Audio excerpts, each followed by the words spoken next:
Okay, I had to make this part two because 15 minutes wasn't enough to elaborate. I'm going to quickly address two things. One, when I said that what made me so mad was that I had to settle for women in my life, okay? This statement wasn't entirely true. It had some truth to it, yes. That did make me mad. It was not what made me mad completely. It was more of the final straw where I couldn't contain my rage against feminism. I remember when I first started speaking out against feminism, I told men, women have betrayed you. Feminists are doing all this stuff. Go out and punish women. Because I knew that there was a ton of feminism out there, and there's a ton of women with feminist leanings, Only probably about 40% of women consider themselves a feminist, but another 20-30%, are feminists really, or are highly influenced by feminists. They just don't consider themselves that way. So I said, go out and punish women. I'm not going to say how I said to punish them, but it was in a pretty horrible way. And I don't believe that I was wrong to say that. I believe that, I was inspired by righteous indignation to do that. It wasn't hatred. It wasn't evil. There was no wicked intentions. It was punish these women, show them how we feel about this.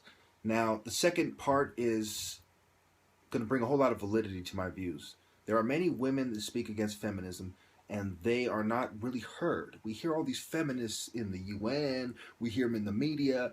What about the other 60% of the women, for whatever reason, who don't consider themselves feminists? We've heard from the more extreme feminists. Can we hear from the more extreme anti-feminists?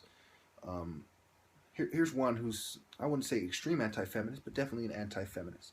Here's a little clip from the flip side of feminism, what conservative women know and men can't say. Again, I'm not a conservative, I'm not a liberal, but always consider the different points of view and try to piece together the truth. And don't just consider what the right and the left have to say either. There's a lot more to it than that.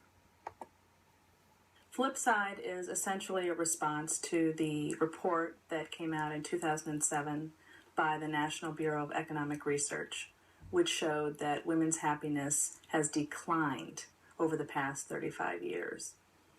And I remember when that report came out, and the number one magazines were asking questions like, did feminism make women miserable? And I'm thinking, yes, but that's not what came out in the magazine, of course. They always have feminists to respond to that question, and of course you know what they're going to say. But this book, Flipside, is really an answer to that question.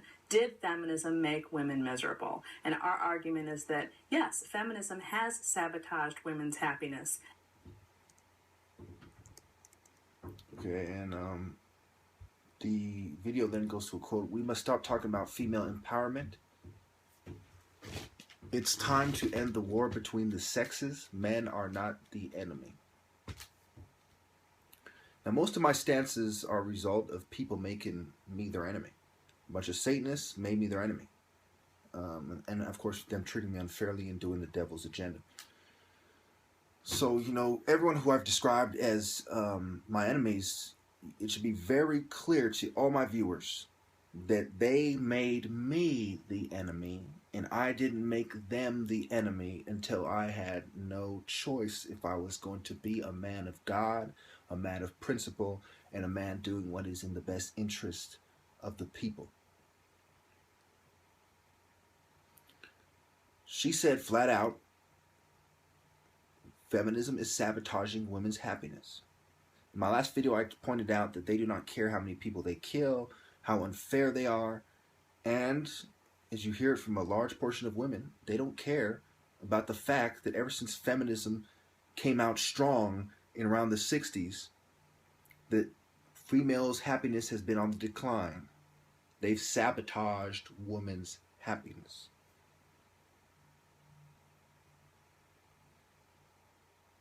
I want you to truly appreciate that before you say that this guy, he's just a misogynist. No, they are misandrous, and I am simply a man responding to an overwhelming attack and a conspiracy, an overwhelming collaboration of Satan directed at the masses, especially people like me. In the last video, I pointed out that they killed, well, I pointed out in the clip, I used a clip that showed you that they killed the most outspoken of the black African slaves once they got to the Caribbean. Why do you think they're gang stalking me? Am I not the most outspoken person against the New World Order?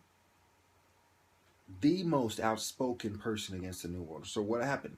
All the groups affiliated with the New World Order solidified my viewpoint. I went from being 99.6, 99.7% sure that I was absolutely correct to being 100% sure when all the snakes came out of their little hiding places and showed their venomous faces. I saw feminists. I saw homosexuals. I saw police, military, mental health. I saw minions of bankers.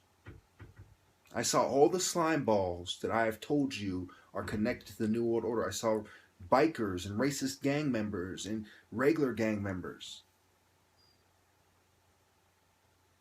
I saw Jews as well. I saw every race you can imagine.